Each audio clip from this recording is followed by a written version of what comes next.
Sa kalagdagan pang balita mga kabombots Star Nation, puntahan naman natin ang ating kasamahan dyan sa bahagi ng Senado, si Senator Alan Peter Cayetano, balik sa pagiging minority leader matapos mapatalsik bilang Senate President.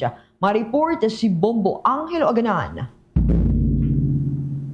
Bombo Dennis, Bombo Jai, balik sa pagiging minority leader si Senator Alan Peter Cayetano ilang oras matapos tuluyang mapalitan at mapatalsik bilang Senate President at maupo si Senator Sherwin Gatchalian sa pinakamataas na posisyon sa kapulungan.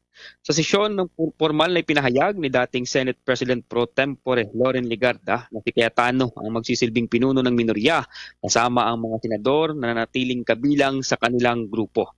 Ayon kay Legarda, ang pagtatalaga kay Cayetano bilang minority leader ay hindi nakakaapekto sa nakabimbing petisyon sa Korte Suprema na inihain ng kanilang grupo upang kwestiyonin ang legalidad ng reorganisasyon sa Senado noong Hunyo 3. Aniya, layunin lang hakbang na matiyak ang maayos na pagganap o paggapan ng Senado at ng minorya sa kanilang mga tungkulin habang hinihintay ang desisyon ng kataas-taasang hukuman. Narito't pakinggan natin ang mga bahagi ng pahayag ni Senator Loren Legarda. Mr. President, on behalf of the minority, may I manifest for the record that Senator Alan Peter S. Cayetano shall serve as the minority floor leader. Likewise, the minority members' presence here. This is without prejudice to the final resolution of the case currently pending before the Supreme Court. And this manifestation is to ensure the orderly discharge of the functions of the whole Senate as an institution and the minority during the pendency of said case. Thank you. So recorded.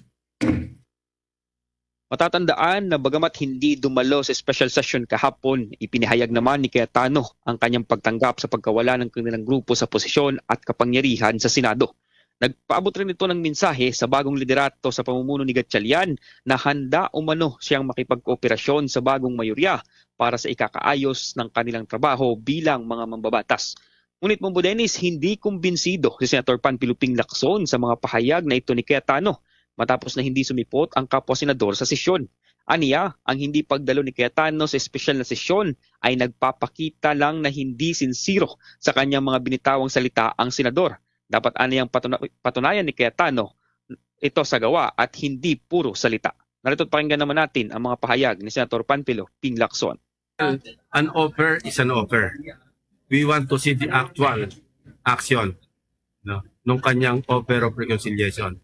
It doesn't support the call or offer of reconciliation kasi the mere fact that they're not here, all of them, well, it negates whatever sincere offer he made this morning. Samantala, pinasinunghalingan at tinanggi ni Senators Juan Miguel Zubiri at J.V. Ejercito ang mga aligasyon ni Cayetano na kaya umano napilitan si Senator Joel Villanueva na lumipat sa Gatchalian Block dahil sa umano'y pananakot at panunuhol, pati na rin sa panggigipit umano ng Malacanang.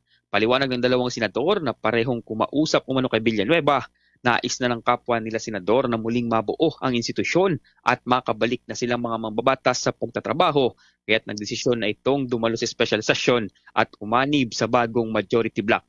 Ayon kay Zubiri, mapapatunayan naman umano ito sa mga naging aksyon na ipinakita ni Villanueva sa sinagawang special session kung saan marami itong inihain na amendment sa mga tinalakay na batas kaya hindi ng paghain ng resolusyon para sa akarang tulong sa mga apektadong pamilya sa magnitude 7.8 na lindol sa Mindanao. Narito't pakinggan natin ang mga bahagi ng pahayag ni Senator Juan Miguel Zubiri. Gusto lang po niya magtrabaho. Nag-usap po kami kasama ni Senator JV sa kanya at talagang frustrated din po siya dahil sa pangyayari na hindi na tayo nakakatrabaho. Nakita niyo naman na kanina, ang dami niyang mga amendments na dinili sa mga batas, may panukala at naipasa natin itong mga panukala sa tulong niya. Ito rin ang mismong kasagutan ni Villanueva sa mga katanungan kung ano ang nag-udyok sa kanya na lumipat ng grupo. Tiniyak naman ng senador na maayos naman umano ang kanyang relasyon kay Cayetano sa kabila ng kanyang pagkalas sa dating grupo. Aniya, sa huli, nagtuturingan pa rin sila na bilang parang magkapatid ng dating kaalyado.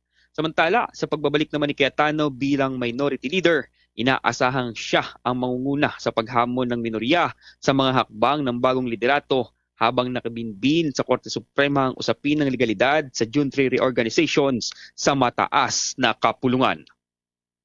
Ulat mula dito sa Senado, ako si Bombo Angheloganan, and this is Bombo Radio Philippines, the #1 and most trusted source of news and information. Basta Radio, Bombo!